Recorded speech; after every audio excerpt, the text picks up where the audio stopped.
బాగా సంపాదించి మంచిగా సెటిల్ అయి ఆ తర్వాత జీవితాన్ని ఎంజాయ్ చేద్దామని చాలామంది ఊహించుకుంటారు. అందుకోసం తెగ కష్టపడుతుంటారు. అయితే అలా కష్టపడి ఇప్పుడు లగ్జరీ లైఫ్ అనుభవిస్తున్న ఓ ఎన్ఆర్ఐ సుఖవంతమైన జీవితాన్ని చూస్తే అది కూడా అంత ఈజీ కాదేమో అనిపిస్తోంది.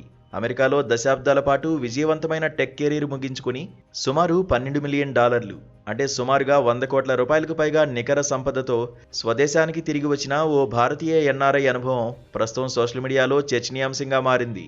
ఆర్థిక స్వేచ్ఛను సాధించినప్పటికీ ముందస్తు రిటైర్మెంట్ జీవితంలో తాను ఎదుర్కొంటున్న మానసిక సవాళ్లు, మిశ్రమ భావాలను ఆయన రెడిట్ పోస్ట్ ద్వారా పంచుకున్నారు.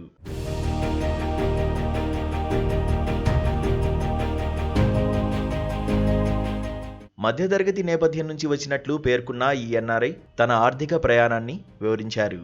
మొదట్లో సర్వీస్ కంపెనీల్లో పనిచేసి ఆ తర్వాత కోర్ టెక్నాలజీ రంగంలోకి ప్రవేశించారు. అమెరికాకు వలస వెళ్లిన తర్వాత వ్యూహాత్మక పెట్టుబడులు, ముఖ్యంగా స్టాక్ పోర్ట్ఫోలియో అద్భుతంగా పెరగడం ద్వారా ఈ అసాధారణ సంపదను కూడబెట్టగలిగారు. ఇది మొత్తం 100 కోట్ల రూపాయలు, నా ఊహకు కూడా అందనంత దూరం అని ఆయన ఆశ్చర్యాన్ని వ్యక్తం చేశారు. ప్రస్తుతం ఉద్యోగం మానేసి ఇండియాలోని ఒక గేటెడ్ కమ్యూనిటీలో విలాసవంతమైన జీవితం గడుపుతున్నప్పటికీ కొన్నిసార్లు ఈ స్వేచ్ఛ సవాల్గా మారుతోందని ఆయన వాపోయారు.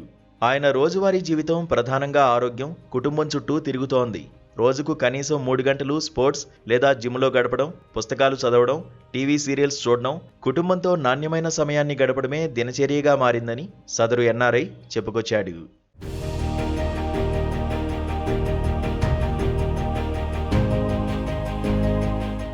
ఈ సౌకర్యవంతమైన జీవితం కొన్నిసార్లు తనకు విసుగు, శూన్యత భావాలను మిగులుస్తోందని ఆ ఎన్ఆర్ఐ అంగీకరించారు.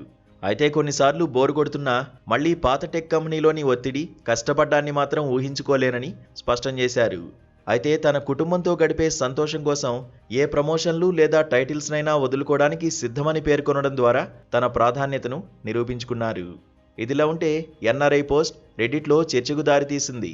అధిక సంపదతో ముందుగా రిటైర్ అయ్యే వారిలో ఇలాంటి మానసిక సవాళ్లు ఎదురుకావడం సహజమని నెటిజన్లు వ్యాఖ్యానిస్తున్నారు. త్వరగా రిటైర్ అయితే బోరు కొట్టడం సాధారణమని ఒక యూజర్ కామెంట్ చేశారు. చాలామంది నెటిజన్లు ఆయనకు నచ్చిన కొత్త హాబీని లేదా ఫ్యాషన్ను అనుసరించమని, ఏదైనా సామాజిక సేవలో లేదా వ్యక్తిగత ప్రాజెక్టుల్లో పాల్గొనమని సలహా ఇచ్చారు. ఈ పోస్ట్ ఆర్థిక స్వేచ్ఛ ఎంత ముఖ్యమో జీవితంలో ఉద్దేశం, లక్ష్యం కూడా అంతే ముఖ్యమని గుర్తు చేసింది. వృత్తిపరమైన లక్ష్యాలు లేకపోవడం వల్ల వచ్చే శూన్యతను డబ్బుతో భర్తీ చేయలేమనే వాస్తవాన్ని ఈ చర్చ హైలైట్ చేసింది. ప్రస్తుతం ఆ ఎన్ఆర్ఐ తన జీవితంలో ఏం చేయాలనే దానిపై స్పష్టత కోసం అన్వేషిస్తున్నట్లు తెలుస్తోంది.